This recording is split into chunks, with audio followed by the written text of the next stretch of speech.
Hey guys, I'm Jesse Lavelle, and I recently got into droning. Today we're going to talk about one of your worst fears when you buy a drone, and that's...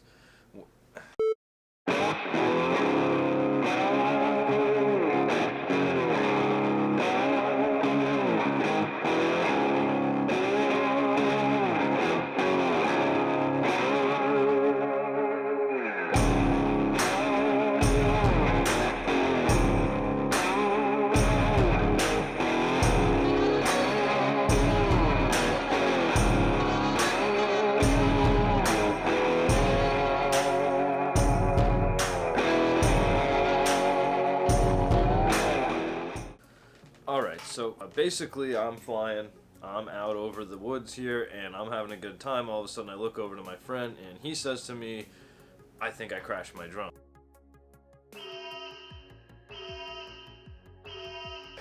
How is this possible? You know, you were just 120 feet in the air. Basically what he says is he was looking at my drone. He got confused, and when he tried to bring it down, the drone didn't react. He just kept holding down. Little did he know his drone was over behind him. That was going down at the time. Mine wasn't, so he just kept holding it, and as you'll see in the footage, he basically just took it down into a tree at 30 miles an hour.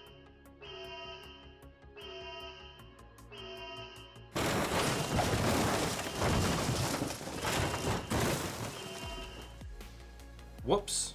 Well, first things first, what I'm going to say is it's actually a lot easier to get your drones confused between your friend's drone and your drone than you think it is. I mean, I've done it a couple of times. But that brings me back to my second point, that you should always rely on your instruments. I mean, we're flying DJI drones, and they have instruments that are going to tell you the height and the elevation of your drone, and you should really trust those tools. You know, obviously when he's holding down and he's not seeing that drone react, I immediately am going to look at my tools and see, and had he done that, he would have seen that his elevation was coming down, and he would have stopped and thought and said, hey, you know, something's going on here.